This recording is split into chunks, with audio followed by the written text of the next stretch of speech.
नमस्कार साथियों, आपका स्वागत है reinvent yourself and conceal the leader with in channel पर।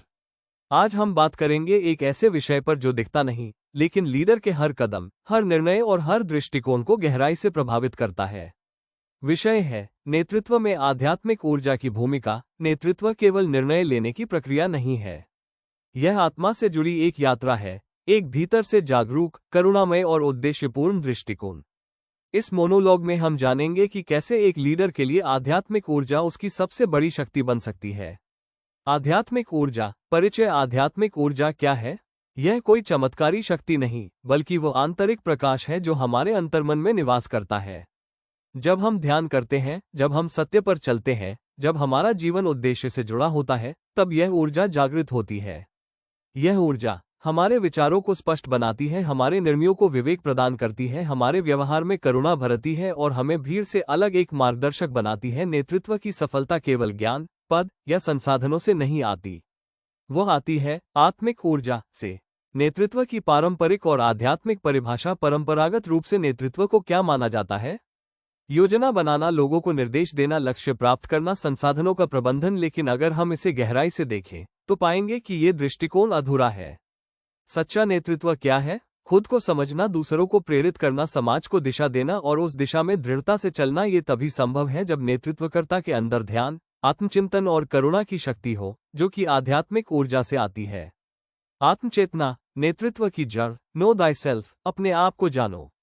हर महान लीडर ने इसी से शुरुआत की। आध्यात्मिक ऊर्जा हमें अपने भीतर झांकने की क्षमता देती है। क्या मैं अपने कार्यों से संतुष्ट हूं? क्या मेरे निर्णय ईमानदारी पर आधारित हैं? क्या मैं भीड़ के डर से नहीं, अपने सत्य से संचालित होता हूं? आत्मचेतना से आता है आत्मबल, और आत्मबल से आता है नेतृत्व का विश्वास। अंतर्ज्ञान और निर्णय क्षमता। नेतृत्व में निर्णय बहुत महत्वपूर्ण होते हैं, लेकिन हर निर्णय डेटा से नहीं लिया जा सकता। कई बार सामने कोई स्पष्ट रास्ता नहीं होता। उस समय जो मार्गदर्शन करता है वह है अंतर्ज्ञान, इंट्यूशन। और अंतर्ज्ञान तभी विकसित होता है जब मन शांत हो, विकार रहित हो और आत्मा से जुड़ा हो। जब आध्यात्मिक ऊर्जा जागृत होती है, तब निर्णय तात्कालिक नहीं, दीर्घकालिक होते हैं। तटस्थ नहीं, सजीव होते हैं। डर से नहीं, विवेक से लिए जाते हैं। करुणा और सहानुभूति। एक महान लीडर में एम्पैथी यानी सहानुभूति होनी चाहिए। लोग आपको तब तक नहीं मानेंगे जब तक आप उन्हें समझते नहीं। आध्यात्मिक ऊर्जा हमें दूसरों की पीड़ा को देखने की आंख देती है, सेवा और सौम्यता की भावना देती है, और यह भाव नेतृत्व में सबसे ज्यादा असरदार होता है। नेतृत्व में करुणा कमजोरी नहीं, ताकत है। भारतीय परंपराओं में आध्यात्मिक नेतृत्व। हमारी संस्कृति में आध्यात्मिक नेतृत्व के अनेक उदाहरण मिलते हैं। श्री कृष्ण रणभूमि में अर्जुन को केवल रणनीति नहीं दी, बल्कि गीता के माध्यम से नेतृत्व का आध्यात्मिक आधार दिया। स्वधर्मे निधन श्रेय, अपने कर्म पर टिके रहो। स्वामी विवेकानंद, उनका नेतृत्व किसी प्रशासनिक पद पर आधारित नहीं था, बल्कि उनकी आध्यात्मिक चेतना से हजारों युवाओं को दिशा मिली। आधुनिक दुनिया में आध्यात्मिक लीडरशिप। कॉर्पोरेट दुनिया, गूगल, एप्पल, इन्फोसिस जैसी कंपनियां माइंडफुलनेस आधारित नेतृत्व मॉडल अपनाती हैं।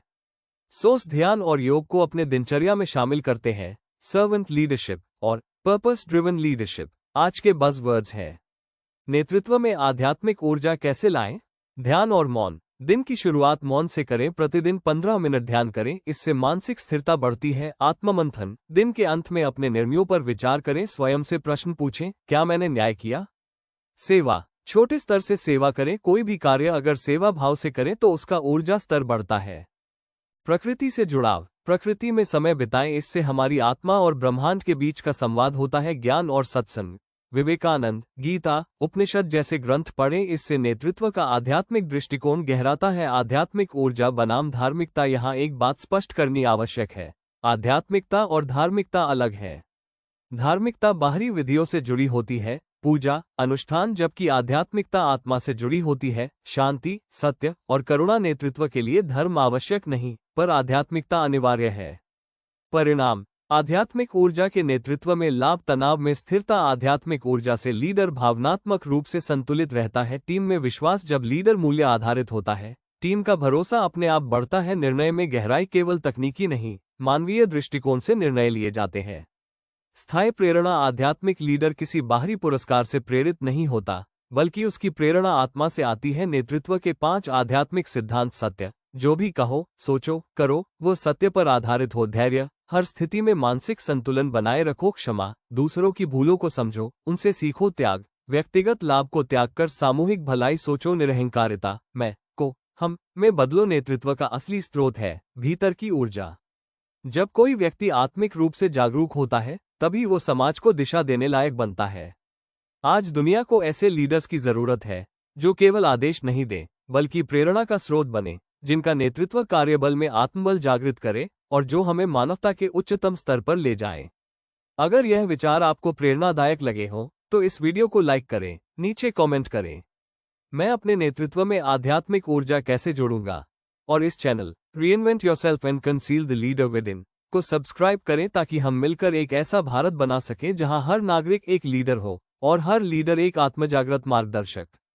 धन्यवाद, शुभकामनाएं और आत्मबल की शक्ति आपके साथ हो। जय हिंद।